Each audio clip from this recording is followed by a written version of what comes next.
Captain Richard Meulenberg, Meulenberg, Captain of the Communications Unit. I'll keep it kind of brief and guys ask some questions after that. I don't have a ton of information.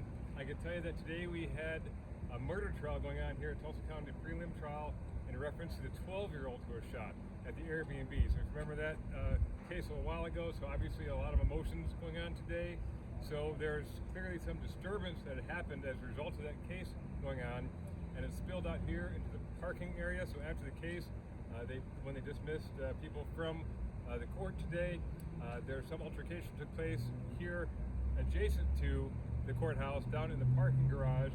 Don't have a ton of information, but shots were fired by at least one person. Right now, we don't have anybody who was hit. We found some evidence of the shooting. We found some casings downstairs. We're looking for cars that were hit or individuals that were hit. So it's possible somebody was hit and was transported to a hospital by car. We don't know. We're still developing this. We are working the scene with Tulsa County. They believe they have what could be a suspect vehicle, but I'm not ready to release that yet because we have to vet it some more. But we've still got some yelling going on by a couple parties. Obviously, when a 12-year-old loses her life, you're going to have some high emotions with this.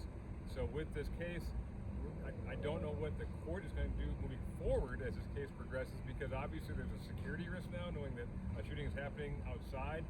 Clearly outside, they don't have people checking for guns outside because they don't have that kind of perimeter, but inside the courthouse, guns aren't in there.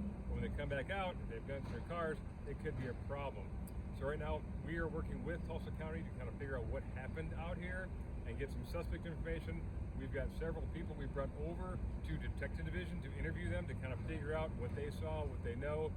We encourage anybody who might have seen this out here, if they have information that they think could be helpful, please give us a call. Call us at our non-emergency number and let us talk to you to figure out what we can put together on this case.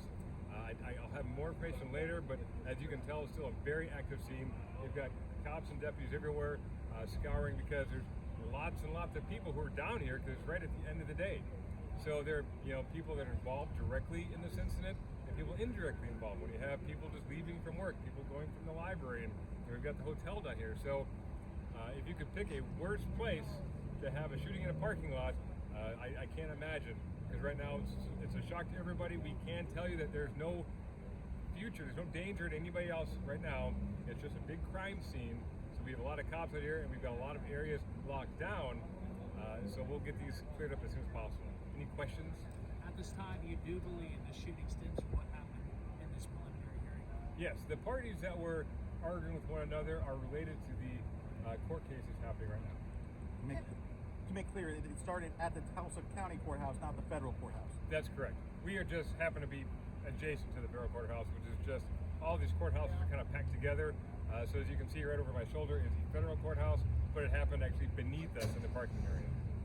Deputies look like they pulled out a few folks out of a white vehicle down there. Do you know if those individuals are detained, arrested, or just being called in for? At this point, I don't know. We've got a lot of parties we're talking to because not only do we have witnesses that were just here that had nothing to do with the court case, we have everybody who's involved with the court case.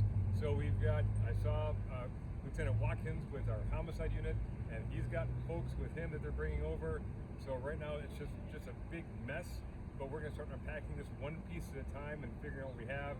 It's gonna take us a few hours to get through this, but we're gonna get through it with Tulsa County and start pairing people off to figure out how they're involved out here.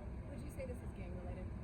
I can't say it's gang related because we don't have enough information about the suspect or the victims or how it happened. Clearly it's emotionally related because emotions are high when they're in any murder trial, particularly when a 12-year-old was shot. With all these cameras, have you guys gone through a surveillance video? You guys are going through that right now? We're doing that as we speak. You can't hear our radios, but they're going through the surveillance footage, what we can get a hold of. Obviously there's more that we may not even be aware of. So they are putting contemporaneous information out based on what they're seeing on the surveillance footage that we have access to. You believe that shot was fired at a family member or someone from the courtroom, or just fired up in the air? Don't know, but we're gonna, at this point, we're not gonna make assumptions. But if anybody's firing shots at all in a downtown crowded area, that is a serious threat and a hazard. So we're gonna address that. So until we find someone who was shot at, we're still taking it very seriously.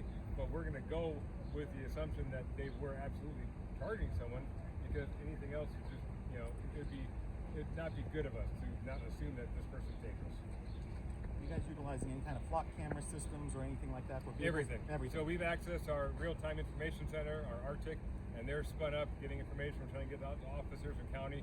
We are linked up with county, so we're using one frequency to get everybody together. We're very good at this. It's just getting all the facts together. Witnesses, we're getting everybody together because while people might see pieces of something, it's getting a complete picture of what we're working on.